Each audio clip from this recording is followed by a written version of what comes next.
시카고 지역 재림 성도 여러분, 안녕하십니까? 지난 한 주 동안도 평안하셨는지요? 여러 가지로 힘들고 어려운 상황 속에서 우리 재림 성도들을 지켜주시고 인도해 주신 하나님께 진심으로 감사를 드립니다. 오늘 금요 기도회는 좀 특별한 순서로 준비하였습니다. 지난 3월 말부터 지금까지 이제는 거의 3개월이 다 되도록 코로나19 바이러스 때문에 교회가 문을 닫고 있는 상황인데요. 지금 현재 코로나19 바이러스의 상황은 어떠하고 또 앞으로 어떻게 될 것인지, 그리고 그에 따라서 교회는 어떻게 준비하고 대비해야 하는지를 함께 생각해 보면서 지금 우리가 당면한 이 문제를 가지고 하나님께 기도하는 시간으로 이 시간을 진행해 보도록 하겠습니다.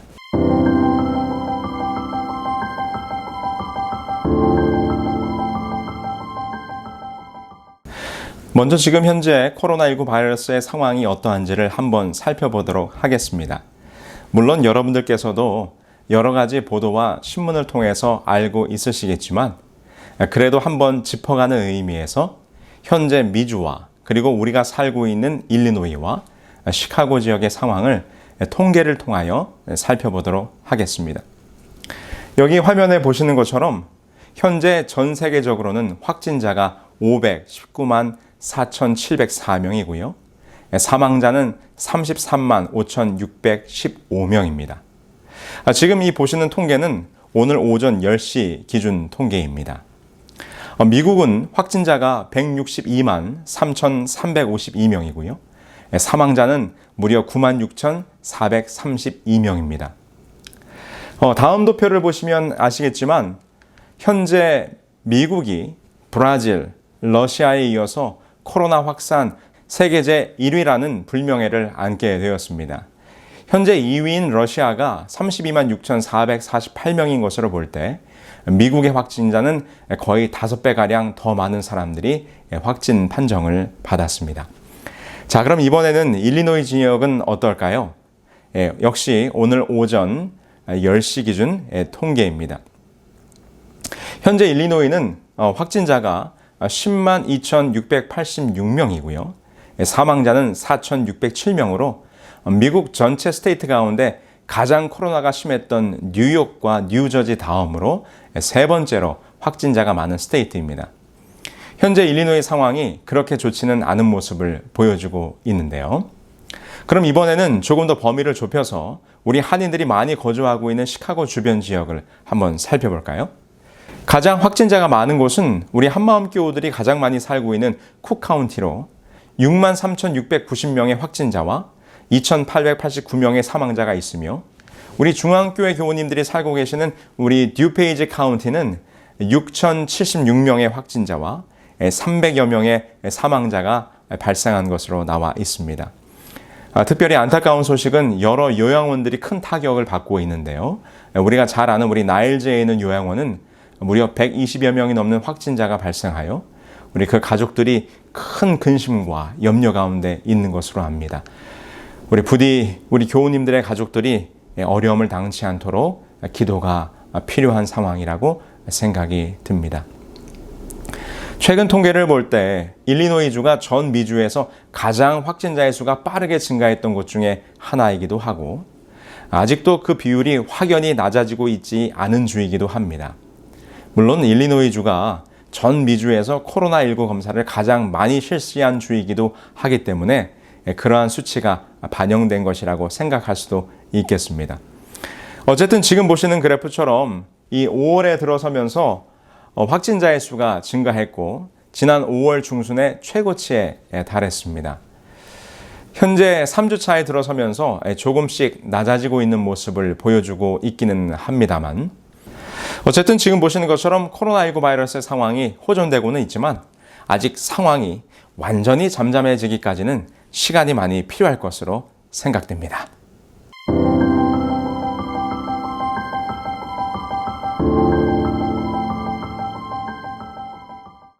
여러분께서도 아시겠지만 일리노이 주정부는 코로나19 바이러스 대응 5단계 계획을 세웠는데요. 화면에 보시는 것처럼 1단계 rapid spread, 급속한 확산 단계, 2단계 flattening, 확산 정체 단계, 3단계 recovery, 회복 단계, 4단계 revitalization, 활성화 단계, 그리고 마지막으로 5단계 Illinois restored라고 하는 일리노이주 완전 회복 단계로 이렇게 5개로 나눠져 있습니다. 지금 현재 우리는 이 2단계에 있습니다. 2단계 상황 속에서는 꼭 필요한 모임 외에는 어떤 모임도 가질 수 없으며 특별한 종교 예식을 위해서만 10명 이내로 모일 수 있습니다. 여행도 꼭 필요한 여행 이외에는 가능한 자제하고 모든 학교는 문을 닫아야 하고 비즈니스는 꼭 필요한 공장만 가동하고 모든 식당은 딜리버리나 투고 이외에는 불가능합니다. 리테일 매장들도 제한적으로 운영할 수 있는 단계가 바로 저희가 지금 속해 있는 2단계인 것이죠. 그런데 JB 프리츠컷 주지사가 지난 14일 오는 5월 29일 기준으로 코로나19 대응 단계를 3단계로 조정할 수 있을 것이라는 발표를 했습니다. 물론 각 단계로 전환하는 데는 기준이 있는데요. 진단수에 대한 확진자의 비율이 20% 이하로 내려가는 것이, 그리고 그것이 2주 동안 유지될 경우 다음 단계로 넘어갈 수 있습니다. 프리츠컷 주지사에 따르면 시카고가 속한 쿡 카운티를 비롯해서 맥켄리, 레이크, 케인, 듀페이지, 캔달, 그런지, 윌, 켄커키 카운티가 속한 일리노이 북동 지역은 14일 처음으로 코로나19 검사 대상자 가운데 확진자 비율이 20% 이하로 떨어진 19.9%를 기록했다고 합니다. 자, 그럼 3단계로 넘어가면 무엇이 달라지게 될까요? 여러분들도 궁금하시죠? 먼저 집회에 관한 규정인데요. 모든 집회가 처음으로 이제 허용이 됩니다만 그 인원수는 여전히 10명 이하로 제한이 됩니다. 제가 한 가지를 착각하고 있어서 우리 직원들과 의논할 때 잘못 생각을 했었는데요. 저는 3단계로 가면 50명까지 모임이 가능한 것으로 생각했는데 그렇지 않습니다. 여전히 10명 이하로 제한이 됩니다. 2단계와 달라진 것은 모든 종류의 모임이 가능해졌다는 것입니다. 그래서 이 교회 재오픈에 대해서는 뒤에서 다시 말씀드리겠습니다만 아마 우리 교회가 이 3단계 때 교회를 오픈하는 것이 쉽지는 않을 것 같습니다. 그리고 2단계에 더하여 공장들도 사회적 거리를 유지시키면서 재가동할 수 있고요. 개인 비즈니스는 미용실과 살롱 등을 오픈할 수 있고 피트니스 클럽의 야외 활동 및 개인지도 그리고 사무실 등이 다시 문을 열 수 있다고 합니다. 식당 같은 경우는 계속해서 딜리버리와 투고만 가능하지만 예외적으로 야외 테이블에 6피트의 거리를 유지하여 식당을 설치하면 운영 가능하다고 합니다. 골프 같은 경우도 4인 1조로 아우팅이 가능한 단계가 바로 이 3단계라고 할 수 있겠습니다. 현재로서는 4단계로 가야지만 50명까지의 모임이 가능하고요. 학교들도 재오픈을 할 수 있고 모든 야외 활동 및 거의 모든 비즈니스들이 오픈을 할 수 있게 됩니다. 현재 전망은 6월 중순이 돼야 코로나19 사태의 정점이 될 것으로 조심스럽게 예견하면서도 최악의 경우 7월까지 갈 수도 있을 것이라는 전망도 나와 있는 형편입니다. 특별히 개인 비즈니스를 운영하시는 우리 교우님들의 상황과 형편이 너무 어렵지 않도록 하나님의 돌보심이 함께할 수 있기를 기도해야 할 것 같습니다.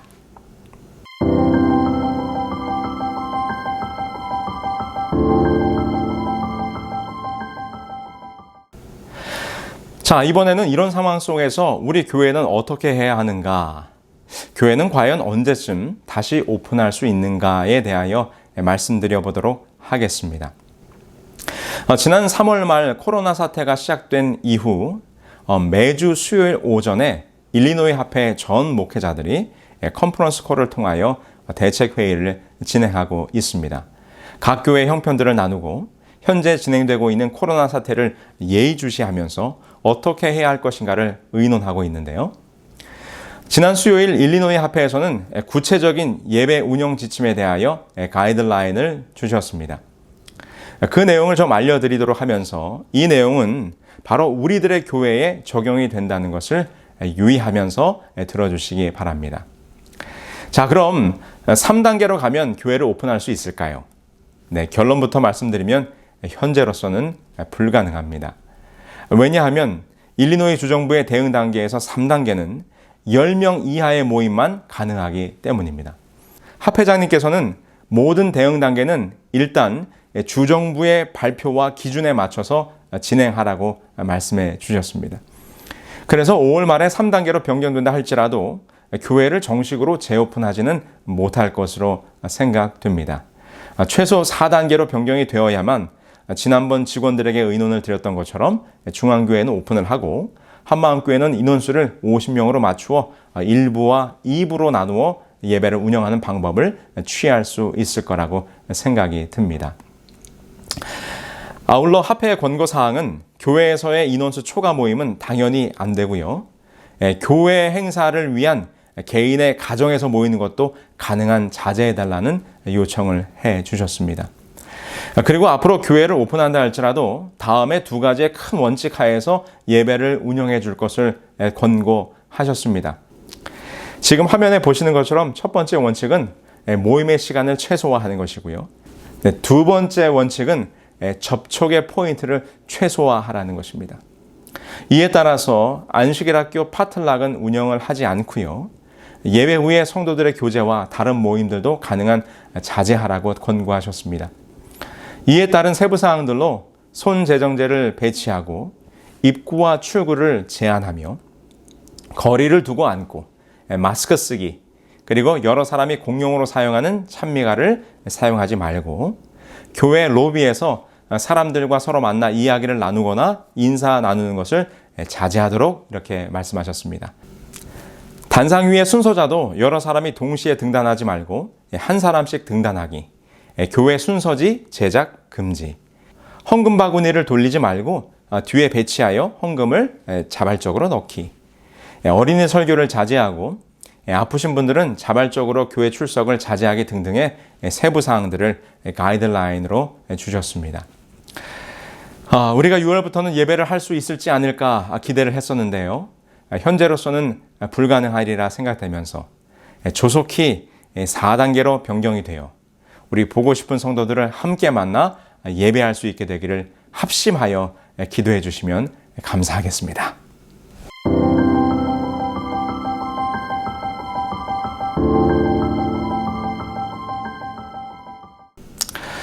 코로나19로 인해 모든 것이 정지되었습니다. 사람들의 왕래도 없고 거의 모든 비즈니스들은 기약 없는 휴업에 들어갔으며 삶을 유지하기 위한 최소한의 활동만이 허락된 요즘 우리는 마치 아무것도 없는 광야에 머무는 것 같은 시간을 보내고 있습니다. 일어날 때 우리 재림 성도들은 어떤 시간을 보내야 할까요? 첫째로 말씀을 깊이 연구하고 묵상하는 시간을 가져야 합니다. 그때에 예수께서 성령에 이끌리어 마귀에게 시험을 받으러 광야로 가사 40일을 밤낮으로 금식하신 후에 줄이 신지라. 예수님께서도 공생애를 시작하기 전 광야의 시간을 경험하셨습니다. 40일 동안 광야에서의 영적 고동을 통해 하나님과의 깊은 교제를 마치셨을 때 그분의 심령을 가득 채운 것은 하나님의 말씀이었습니다. 척박한 광야에서 음식도 드시지 못하여 기력이 다하신 예수님을 시험하기 위해 사탄은 광명한 천사의 모습으로 나타났습니다. 그리고 예수님을 넘어뜨리기 위해 이런저런 말로 시험을 하였습니다. 그때 예수님께서는 한결같이 이러한 말로 그 시험을 물리치셨습니다. 기록되었으되.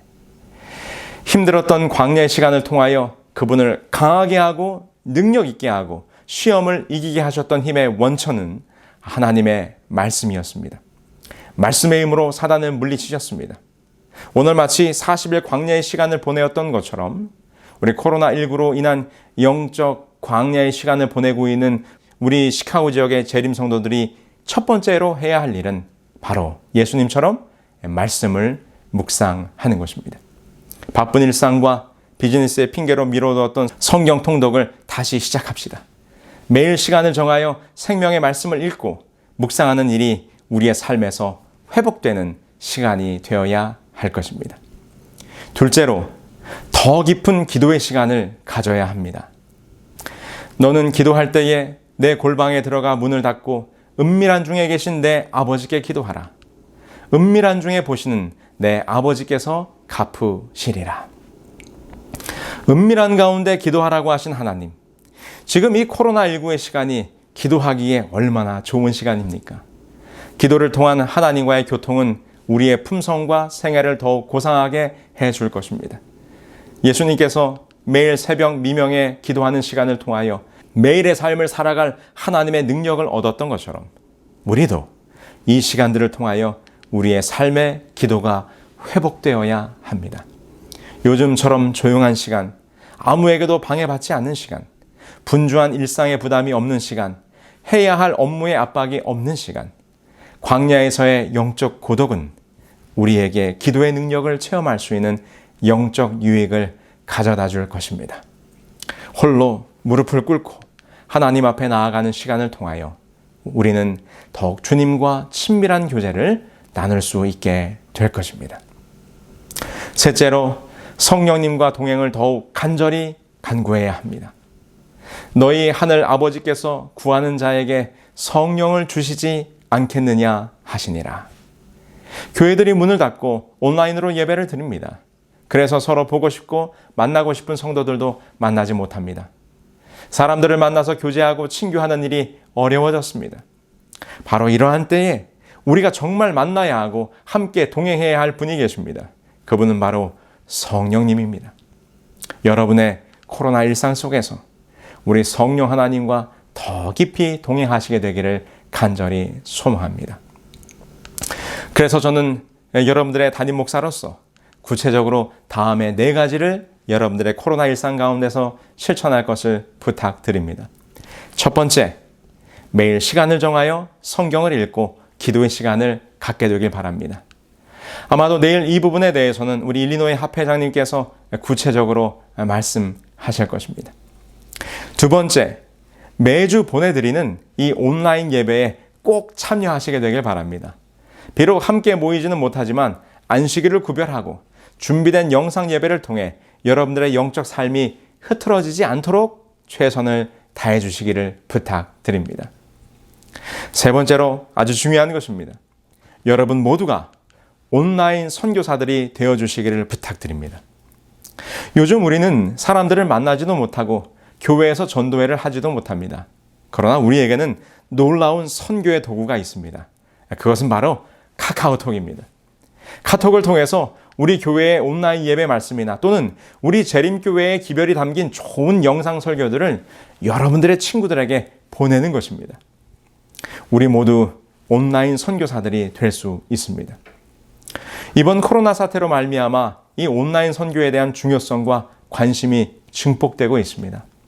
우리 시카고 지역 재림 성도들도 모두 온라인 선교사들이 되어서 하나님의 말씀을 많은 사람들에게 증거하시는 여러분 모두가 되기를 간절히 소망합니다. 네 번째로, 여러분 11조와 각종 헌금을 소홀히 하지 않게 되길 바랍니다. 현재 상황 때문에 우리가 매주 헌금을 드리지는 못하지만 적어도 매월 마지막 안식일까지는 한 달의 헌금을 모아서 각 교회 재무장로님들에게 우편으로 꼭 보내주시기를 부탁드립니다.